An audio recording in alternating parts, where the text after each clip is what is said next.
Things like scare them with loud noises, and we've never actually studied it to see if that works or for how long that works.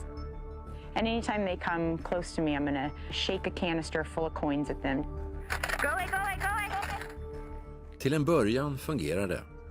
That one actually responded very nicely for what I would hope would happen in an urban situation.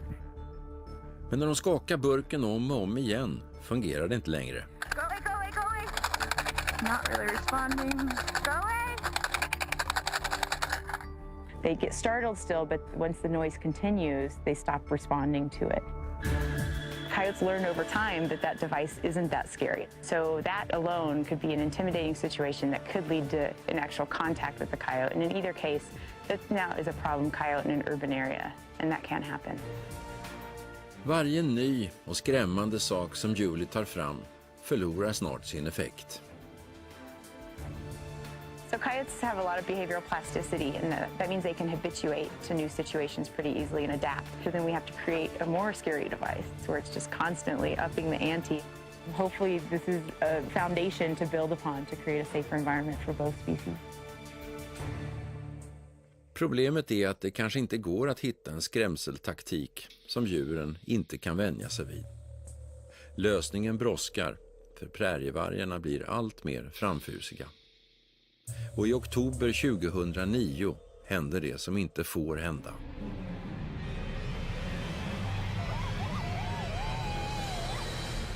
Nationalparken Cape Breton Highlands i Nova Scotia i Kanada är ett paradis för fotvandrare. Men en höstdag blev en av dem angripen. I received the call and arrived just in time to find the paramedics and the RCMP leaving with Taylor. My role upon arriving here was to lead the investigation to try to sort out what had actually happened. 19-åriga folksångerskan Taylor Mitchell från Toronto valde en enslig vandringsled. Skogvaktaren Eric Mans har pusslat ihop vad som hände. We know that she walked toward the sea cliffs where most people head on their hike in, but we also know that she probably didn't make it. We feel that she probably stopped somewhere along the trail here and made her way back toward her vehicle. Taylor kom aldrig fram till bilen. Någonstans på leden stötte hon på 2 vuxna prärievargar. Men de flydde inte. De anföll henne. All we know is that something triggered those coyotes to chase Taylor. She may have ran, or we just don't know. We found personal items staggered along the trail. Try to envision this place without 1.5 meters of snow.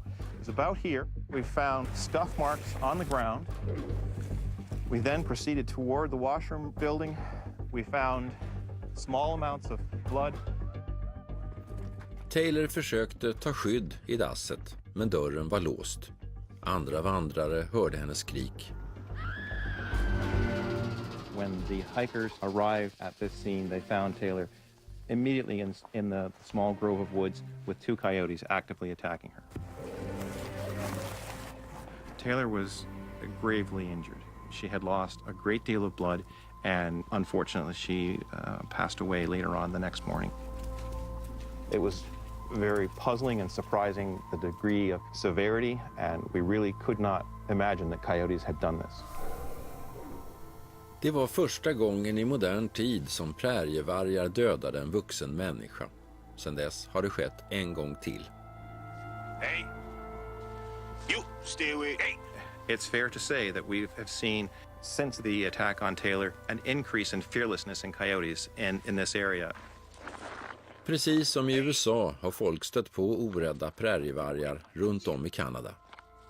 I tell my friends and my family to be cautious and to use those techniques of taking a walking stick, take a noise device, and take attitude. If you do see a coyote that's not yielding to your presence, take charge of the situation and let them know that you are bigger, badder than the coyote.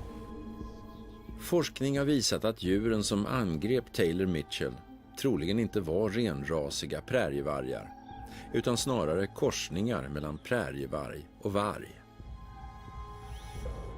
De kallas Coyotes eller östliga prärievargar och blir nästan dubbelt så stora som sina västliga släktingar. Länge var de en gåta, Men nu har DNA-teknik